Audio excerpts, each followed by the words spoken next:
ጀንቦሮ ሪል ስቴት የዲፕሎማቶች መናኸሪያ በሆነው ሳር ቤት በ16 ኤምባሲዎች መሃል ቫቲካንና ኢንዶኔዥያ ኤምባሲን ጎረቤት አድርጎ እየተገነባ ነው። ጀንቦሮ ሪል ስቴት 5000 ካሬ ላይ ያረፈው ግዙፍ የንግድ ሞልና አፓርትመንት ታይቶ በማይታወቅ ሁኔታ 17 ሊፍቶችንና ኢስካሌተርስ ይዟል። በ4 ዓመት ውስጥ ብቻ በቦሌ ቡልቡላ 5 ፕሮጀክቶችን ጥንቅቅ አድርጎ ገንብቶ አስረክበዋል። ኖ 6ኛውን እያካሄድ ነው። ከ600 በላይ ሱቆች በአንድ ማዕከል ከሚገኝበት ጀንቦሮ ግራንድ ሞልና አፓርትመንት ሲገዙ የሚያገኙት ከ900 በላይ መኪና መያዝ የሚችል ፓርኪንግ ከኤሌክትሪክ ቻርጅ ስቴሽን ጋር የከርሰ ምድር ውሃ፣ የተሟላ ጂምናዚየምና ስፓ እንዲሁም የልጆች ፕሌግራውንድ የጀንቦሮ ድምቀቶች ናቸው።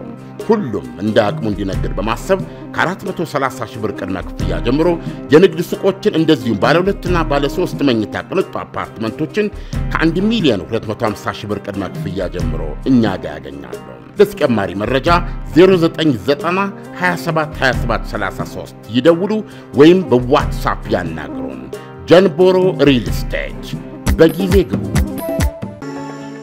ዳና የውስጥ እግር ማሳጅ ጤናን ይጠብቃል፣ ብርታትን ይሰጣል፣ ደስ የሚል ስሜትን ያጎናጽፋል።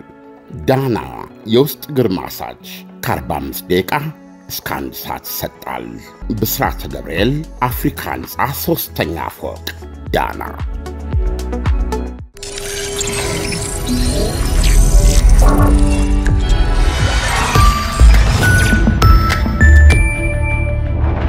ይህ አዋዜ ሰበር ነው። ቻይና የኔን ጥቅም የሚጎዳ ማንኛውንም ስምምነት ከዩናይትድ ስቴትስ አሜሪካ ጋር የሚያደርጉ ሀገራትን እበቀላለሁ፣ አጸፌታውን መልሳለሁ ስትል ዛተች። የሁለቱ ግዙፋን ኢኮኖሚዎች የንግድ ጦርነት ሌሎች ሀገራትንም የፍልሚያው ሰለባ ሊያደርግ እንደሚችል ተፈርቷል። ቤጂንግ ሰይፏን የመዘዘችው አሜሪካ ታሪፍ እንዲነሳላቸው የሚፈልጉ መንግስታት በለውጡ ከቻይና ጋር ያላቸውን የንግድ ግንኙነት እንዲገድቡ ጫና ለማድረግ ማቀዷን ዘገባዎች ከጠቆሙ በኋላ ነበረ። የትራምፕ አስተዳደር ከንግድ ሸሪኮች ጋር በታሪፍ ጉዳይ ውይይቶች ጀምሯል። ከዚህ አንጻር ባለፈው ሳምንት የጃፓን ልዑካን ቡድን ዋሽንግተን ነበረ። የደቡብ ኮሪያ ልዑካንም በዚህ ሳምንት ድርድሮች እንደሚጀምር ታውቋል።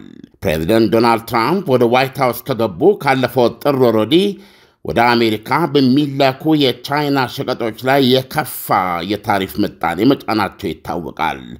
አሁን 145% ደርሷል በጠቅላላው። ሌሎች ሀገራትም እንደዚሁ የተለያየ የታሪፍ ምጣኔ ተጥሎባቸዋል። እንደ አፍሪካዊቷ ሌሶቶና ቪየትናም ያሉ ሀገሮች ከባዱን ጫና ወስደዋል።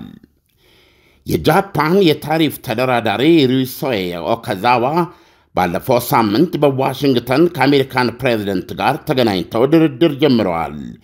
የደቡብ ኮሪያ ተጠባባቂ ፕሬዝደንት ሃንዲክሲ ሀገራቸው ድርድሩን በዚህ ሳምንት ማገባደጃ ላይ እንደምትጀምር አስታውቀዋል። ኢሳያስ የዛሬ የቻይና የንግድ ሚኒስቴር መግለጫ በየጊዜው እየጠበቅን ያለነው እውነቱን ለመናገር ቀሪው ዓለምም በቻይናና በአሜሪካ መካከል የተፈጠረው የንግድ ጦርነት ወይም የንግድ ፍጥጫ ብለው ይሻላል ወደ ለየለት ጦርነት ከመግባቱ በፊት በራሳቸው በሁለቱ ሀገሮች ተነሳሽነት አንዳቸው አይን ሰብረው ይሄ ነገር ሊለወጥ ይችላል የሚል እምነት ነው በአብዛኛው ያለው። ይሄ እንደዛ ነው በየጊዜው የምናነበው ነገር የሚያሳየው። ይሁንና ይሄ የተጠበቀው ነገር እንዳልመጣ በግልጽ እየታየ ነው። አሁን ቻይና የሰጠችው መግለጫ ደግሞ እንደተፈራው የሁለቱ ሀገሮች የንግድ ጦርነት በከፋ መልኩ መካሄዱ እንደማይቀርና የዚህ ዳፋም የዚህ ሰለባ የሚሆነው የዓለም ኢኮኖሚ እንደሚሆን በግልጽ የሚያመላክት መግለጫ ነው ዛሬ ከቻይና ንግድ ሚኒስቴር የሰማ ነው። ቻይና እንደምታውቀው እኛም በተደጋጋሚ ሰርተነዋል። በቅርብ ጊዜያትም እየደጋገመች ያለችው ነገር እስካሁን ድረስ ከአሜሪካ ጋር የነበራት ግንኙነት እሷ በመታቀርበው በጋራ መከባበርና መጠቃቀም ላይ የተመሰረተ ሳይሆን ቻይናን በጠላትነት በመመደብ የቀዝቃዛው ጦርነት ዘመን አይነት አካሄድ ነው ያለው። የዚህም አካሄድ ዓላማ ቻይና ተፈጥሯዊ እድገቷን እንዳትወጣ ለማቀብ፣ ለመገደብ፣ ለመኮርኮድ የሚደረግ ነው እና ከዚህ አንጻር ቻይና በማንኛውም መንገድ አስፈላጊ ሆኖ ከተገኘ ከአሜሪካ ጋር ይፋ ጦርነቶችን፣ የመሳሪያ ጦርነት፣ የንግድ ጦርነት፣ የፖለቲካ ጦርነት፣ ኤኒ ጦርነት ለማድረግ ዝግጁ ናት የሚል አቋሟን እየደጋገመች እየገለጸች ነው። ስለዚህ አሁን በአንድ ወቅት በስፋት ተመልክተነዋል። በተለይ የተለያዩ የቻይና ኤክስፐርቶች የሚናገሩትን ነገር ስትሰማ የሚያስበረግግ ነው። ኢሳያስ ምንድነው የሚሉት? ቻይና ሰላም ነው የምትፈልገው፣ አሜሪካ ግን ጦርነት ከሰጠች ጦርነት እንሰጣታለን። አሜሪካ ቻይናን ማጥፋት በኒውክሌር ክምችቷ ለምሳሌ ቻይናን ማጥፋት እቅዷ ከሆነ ደግሞ አሜሪካንን ሙሉ ሙሉ ዶጋመድ ማድረግ እንችላለን። እዚህ ደረጃ የደረሰ በከፍተኛ ቁጣና ጽናት የሚገለጽ ነው ከቻይና የሚመጣው። አሁን እንደሰማው እንግዲህ አሜሪካ ይህንን የታሪፍ እርምጃዎችን ያስታወቀችው በፈረንጅ ኤፕሪል 2 መሆኑ ይታወቃል። ተፈጻሚነቱ ደግሞ ኤፕሪል 9 ነበረ እና ኤፕሪል 9 ተፈጻሚነቱ ተግባራዊ መሆን በጀመረ በ14 ሰዓት ውስጥ ነው ዶናልድ ትራምፕ አቁመው ለ90 ቀናት በማራዘም ሀገራት በዚህ ጊዜ ውስጥ ከአሜሪካ ጋር እየቀረቡ እንዲደራደሩና ስምምነት ላይ እንዲደርሱ ያስታወቁት ማለት ነው። ይሄ ሲሆን በቻይና ላይ ግን በፊት የተጣሉት ተደምረው በአጸፌታ የሰጠቻቸው እየታጠፉ 145% ደረሰ ማለት ነው። ይሄም ፕራክቲካሊ በሁለቱ ሀገሮች መካከል ንግድ የለም የሚል ወይም አሁን በዚያ አካሄዳችሁ ከሄደ አንድም ዕቃ ሊለዋወጡ የማይችሉበት ሁኔታ ነው የመጣው። በእርግጥ አንዳንድ ይሄ ታሪፍ የተነሳላቸው የኤሌክትሮኒክስ ዕቃዎች ለተወሰኑ ሳምንታት አሉ። በዚህም ላይ አውርተናል። እነሱን በተመለከተ ደግሞ በተለይ ለብቻቸው ተነጥለው የራሳቸው የአጸፌታ ታሪፍ እንደሚጣልባቸው የተገለጸ ነገር ነው። እንዳልኩህ የቻይናው ፕሬዚደንት ሺ ጂንፒንግም ዶናልድ ትራምፕ ያደርጋሉ ብለው እንደጠበቁ ስልክ አንስተው በጉዳዩ ላይ ብንደራደር ይሻላል ለማለት ያክል ሸብረክ ለማለት ባለመፈለግ በቪየትናም፣ በካምቦዲያና በማሌዥያ ጉብኝቶች በማድረግ ከነዛ ሀገሮች ጋር ያላቸውን የንግድ ግንኙነት ለማጥበቅና የመሳሰለው እርምጃ አካሂደዋል። ይህንንም ውይይት ወይም ደግሞ ይህንን ጉብኝት የአሜሪካ ፕሬዚደንት ዶናልድ ትራምፕ አሜሪካንን እንዴት እንሸቅባት፣ አሜሪካንን እንዴት አድርገን እንጠቀምባት፣ እንዴት እንጫወትባት የሚል ዓላማ የያዘ ተልእኮ ነው በማለት ነው የገለጹት። ስለዚህ በሁለቱ ሀገሮች መካከል ያለው የንግድ አሁን የተጀመረው የንግድ ጦርነት አይ ቲንክ በጅምር የሚቀር ሳይሆን እስከ መጨረሻው ተባብሶ የሚቀጥል ይመስላል እና ከዚህ አንጻር ቻይና ዛሬ የሰጠችው ማስጠንቀቂያ እንግዲህ አሜሪካ ከነዚህ ከቀሪዎቹ ሀገራት ጋር ድርድር በምታደርግበት ጊዜ ታሪፉ እንዲነሳላቸው በሚደራደሩበት ጊዜ እንደ ማግባቢያ ወይም ከፍተኛ ጫና የምታደርገው በተለይ ለቻይና ኢኮኖሚ ቁልፍ ናቸው የምትላቸውን ሀገራት ከቻይና ጋር ያላቸውን የንግድ ግንኙነት በበፊቱ ያህል እንዳይሄዱበት አንዳንድ ይሄ የንግድ ባሪየርስ የንግድ እቀባዎች ያው ታሪፍ በለው ባካሄዱ በተለያዩ ምክንያቶች ከዛች ሀገር ጋር የምትናገደውን ግንኙነት ላይ እንቅፋቶች እንዲያደርጉ ወይም እንዲገድቡ ወይ እንዲቀንሱ የማድረግ ዓላማና ዕቅድ እንዳላት ያው ዘገባዎችን መሰረት አድርጋ ቻይና የሰማውን ማስጠንቀቂያ ሰጥታለች። በተለይም ይህ ማስጠንቀቂያ የተነጣጠረው በአውሮፓ ህብረት ላይ መሆኑ ይነገራል። ያንተን ጥያቄ ልስማና የአውሮፓ ህብረትና የቻይናን ግንኙነት እናያለን። ዓለም ስለ አሜሪካ ስናነሳ የዓለም ትልቁ የመናገጃ ስፍራ መሆኗንና አብዛኛው የዓለም ህዝብ ከአሜሪካ ጋር በመናገድ የተለየ ጥቅም እንደሚያገኝ ያነሳን ነበር ስናብራራ የነበረው። አሁን ደግሞ እንግዲህ ከቻይና ጋር ባላት ግጭት ምክንያት ከቻይና ጋር የሚናገዱ ሰዎችን ከአሜሪካ ጋር መናገዱ ሂደት በተሳለጠ መልኩ እንዲቀጥል ለማድረግ ቻይና ላይ በተወሰነ መልኩ ያለውን የንግድ ግንኙነታቸውን እንዲዳከም እንዲያደርጉ ከጠየቁ ቻይና ደግሞ አጸፌታውን እነዚህ ሀገሮች ላይ እርምጃ ወስዳለው ካለች ቻይና እርምጃ ብትወስድ በርግጥስ የአሜሪካን ያህል ኢንፍሉዌንስ ማድረግ ትችላለች ወይ? በዚህ ከአሜሪካ ጋር ተመጣጣኝ የሆነ ተፈላጊነት አላት ወይ? ነው ዛቻ ብቻ ነው የሚሆነው?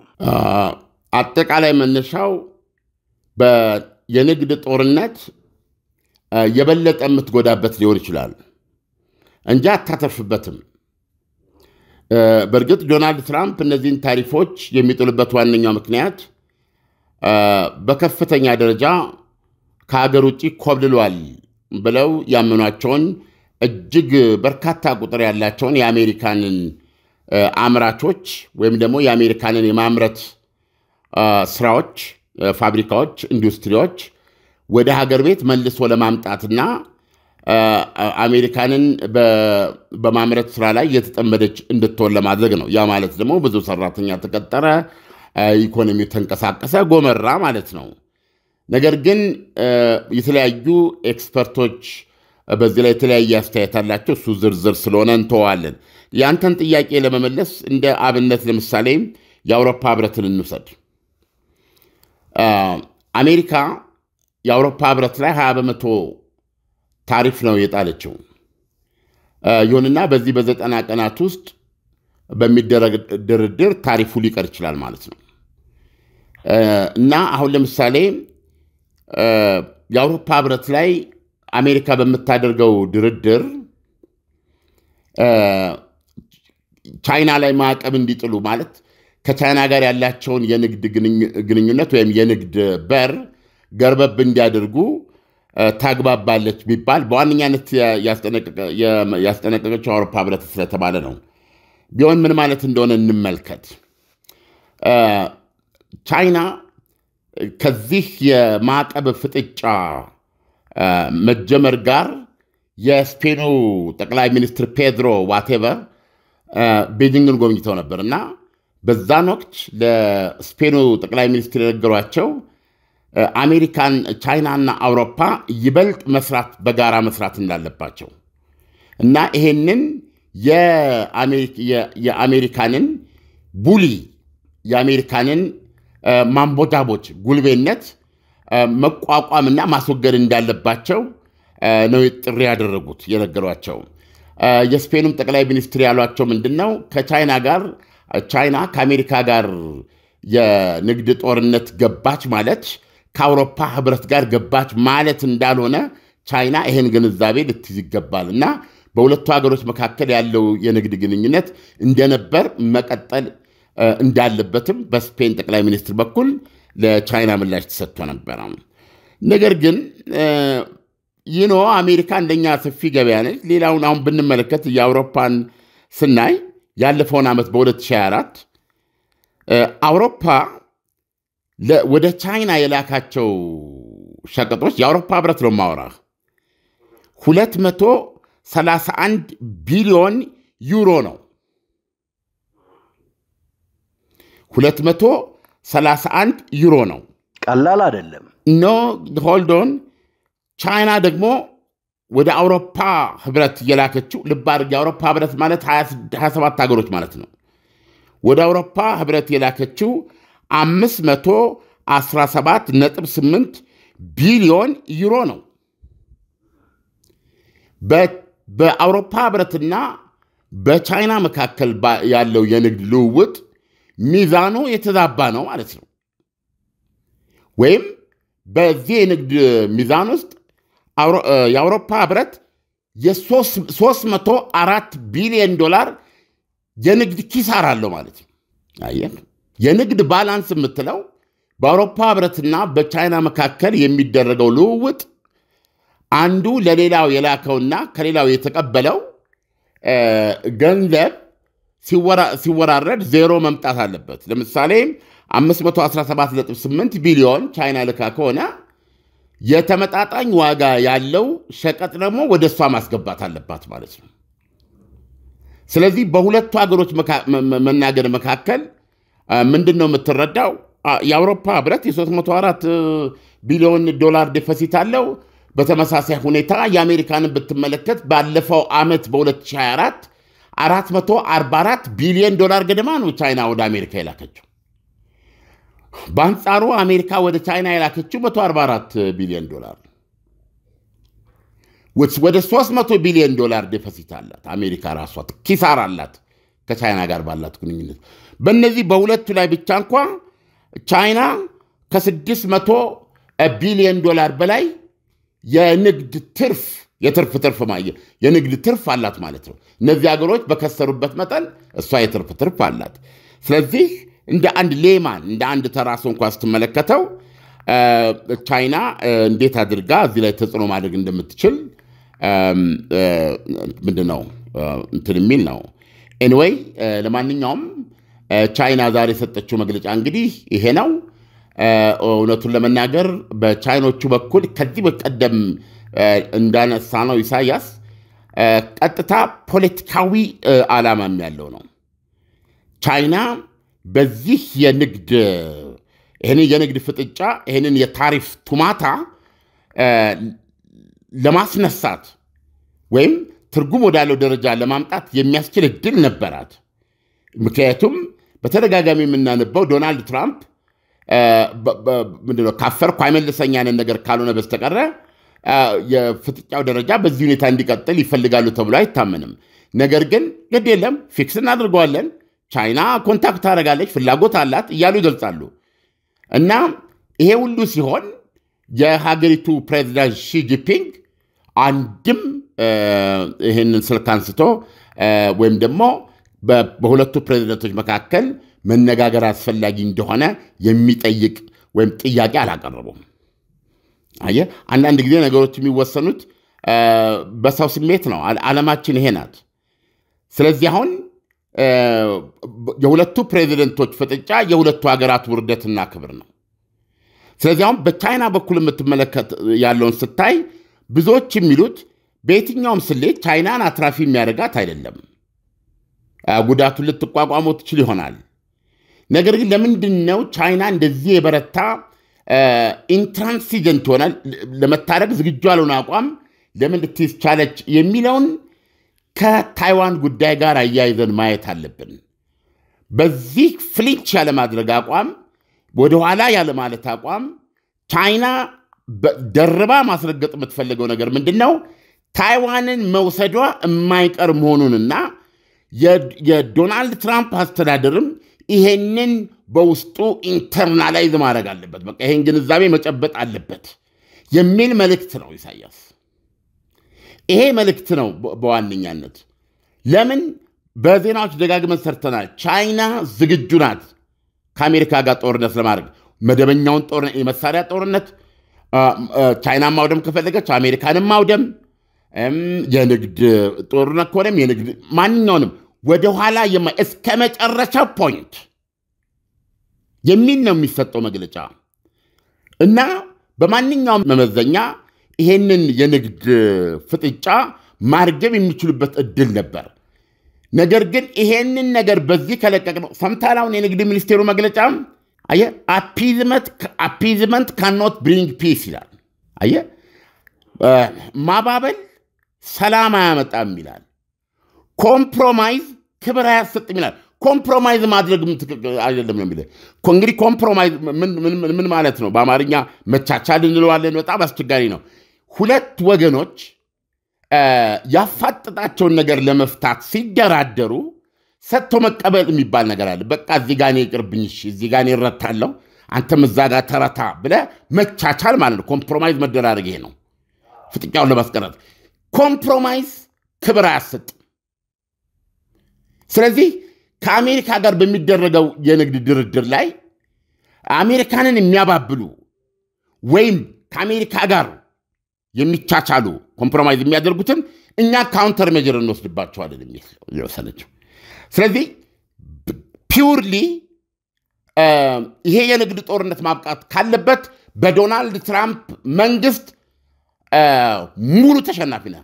አንገቱን ሰብሮ የመጀመሪያዎቹን እርምጃዎች መውሰድ አለባት ማለት ነው አሜሪካ እንጂ ቻይና ብትሞት አንገቷ ቢታረድ ምንም አይነት እንደማትቦጃቦጅና ከዚያ ቆማ ምንድነው ከዚያ ፍንክች እንደማትል ማሳየት ትልቁ ሜሴጅ ይሄ ነው ማለት ነው።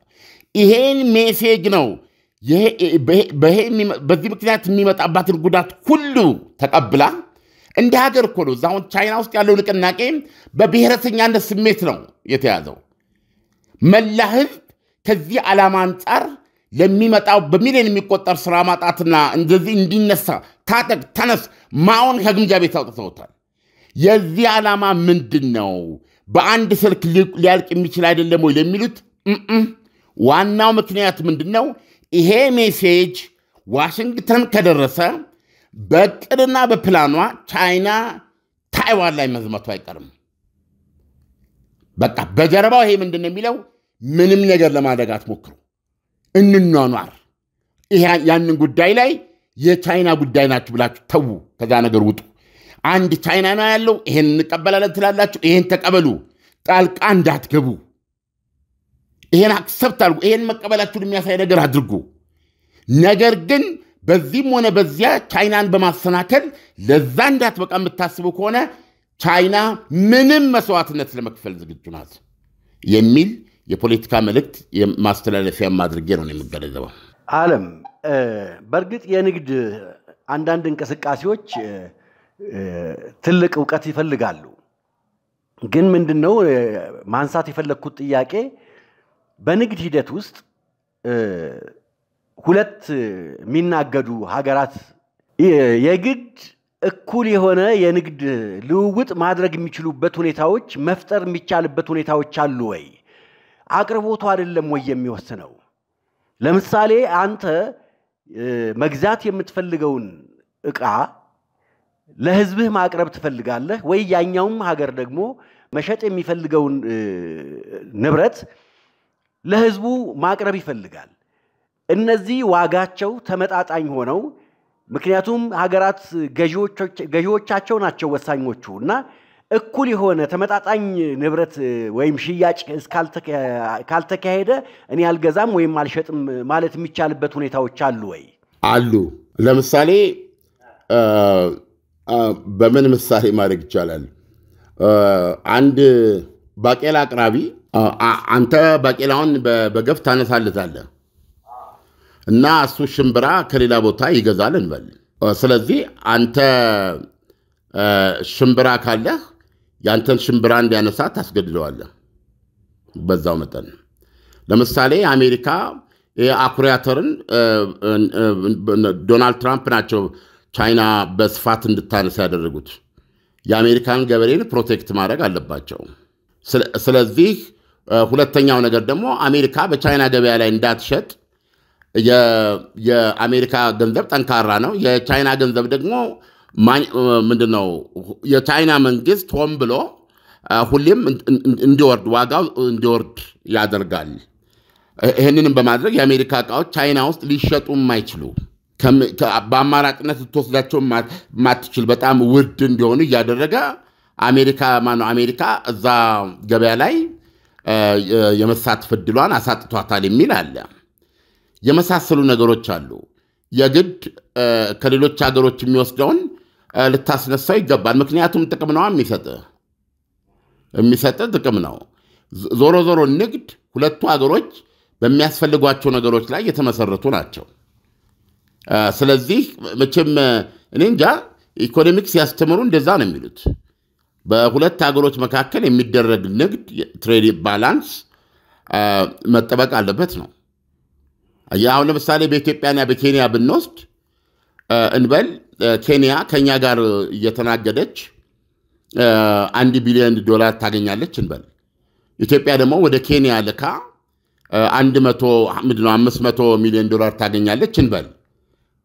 አሁን ኢትዮጵያ ምን ታደርግ ለምሳሌ ኬንያ አሁን አላቅም ኤሌክትሪክ አገልግሎት የራሷ ምንጮች አሏት አይደለም ነገር ግን የኤሌክትሪክ ፍላጎት አሏት አሁን በሁለቱ ሀገሮች መካከል ምንድነው የኤሌክትሪክ ኃይል ከኢትዮጵያ ለመውሰድ ስምምነት ኖሮ ብዙ ነገር ተዘርግቷል አይደለም እንዴ አሁን ምንድነው የምታደርገው አሁን ኢትዮጵያ ታይና የኔን ኤሌክትሪክ ለምሳሌ ይሄንን የኤሌክትሪክ ኃይል የምትወስደው ከሱዳን ነው እንበል ስለዚህ ኢትዮጵያ ተጽዕኖ ታደርጋለች ከኔም ሰጂ ብላ ምክንያቱም $1 ቢሊዮን ገቢ ነው ያለው ለማን ነው ለኬንያ ስለዚህ ኢትዮጵያ ደግሞ ያላት አንዱ ነገር ይሄ ከሆነ ይሄን ተጽዕኖ ታደርጋለች ኦኬ ለምሳሌ ኢትዮጵያ አድቫንቴጅ ያላት ነገር የከብት ሀብት ነው አይደል ስለዚህ የስጋ አቅርቦትሽ ከኔ ይሁን ብላ መጠየቅ ትችላለች መጀመሪያ የንግድ ግንኙነት ይኖራል ልውውጥ ይኖራል ከዛ በኋላ ያየ ግን በሁለታችሁ መካከል ያለው ባላንስ መጠበቅ አለበት ይሄን ባላንስ ለመጠበቅ እኔስ ምን መላክ ይችላል ወደ ኬንያ ብለ ታስባለህ ስለዚህ ለዛች ሀገር በመሰጣት ጥቅም አንፃር አንተም ጫና ማድረግ ትችላለህ ወል ስለዚህ ተደምሮ ተቀንሶ የግድ ዜሮ መምጣት አለበት የሚለው I don't know ግን ኔግሊጂብል መሆን አለበት ቢያንስ በሁለቱ ሀገሮች መካከል ያለው የንግድ ልውውጥ ልዩነቱ እዚህ ግባ ማትለው መሆን አለበት ቢያንስ በአሜሪካና በቻይና መካከል የ$15 ቢሊዮን ልዩነት ሊኖር ይችላል አንድ አሜሪካ የበለጠ ልትልክ አንድ ጊዜ ደግሞ ቻይና የበለጠ ልታተርፍ ትችላለች ግን አሁን የምታየው አይነት $300 ቢሊዮን ያክል የተንቦረቀቀ ኪሳራ ልትቀበለው አትችልም እቃዎች መሸጥ ያልቻልክ ማለት ነው አንተ በተለያዩ ምክንያቶች በተመሳሳይ ሁኔታ የአውሮፓ ህብረትም እንደዚህ አይነት ማዕቀቦች አድርጓል ነው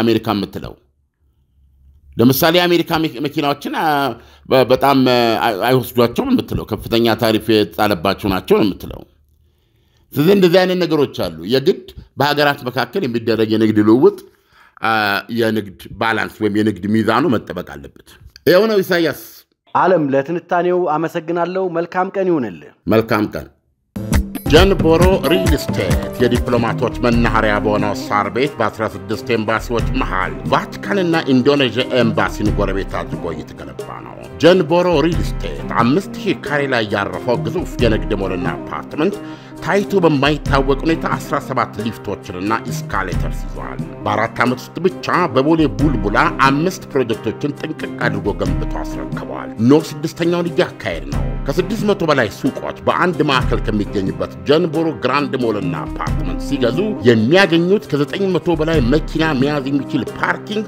ከኤሌክትሪክ ቻርጅ ስቴሽን ጋር የከርሰ ምድር ውሃ የተሟላ ጂምናዚየምና ስፓ እንዲሁም የልጆች ፕሌግራውንድ የጀንቦሮ ድምቀቶች ናቸው። ሁሉም እንደ አቅሙ እንዲነግድ በማሰብ ከ430 ሺህ ብር ቅድመ ክፍያ ጀምሮ የንግድ ሱቆችን እንደዚሁም ባለ 2 እና ባለ 3 መኝታ ቅንጡ አፓርትመንቶችን ከ1 ሚሊዮን 250 ሺህ ብር ቅድመ ክፍያ ጀምሮ እኛ ጋር ያገኛሉ። ለተጨማሪ መረጃ 0990 27 27 33 ይደውሉ ወይም በዋትስአፕ ያናግሩን። ጀንቦሮ ሪል ስቴት በጊዜ ግቡ። ዳና የውስጥ እግር ማሳጅ ጤናን ይጠብቃል፣ ብርታትን ይሰጣል፣ ደስ የሚል ስሜትን ያጎናጽፋል። ዳና የውስጥ እግር ማሳጅ ከ45 ደቂቃ እስከ 1 ሰዓት ይሰጣል። ብስራተ ገብርኤል አፍሪካ ህንፃ 3ኛ ፎቅ ዳና።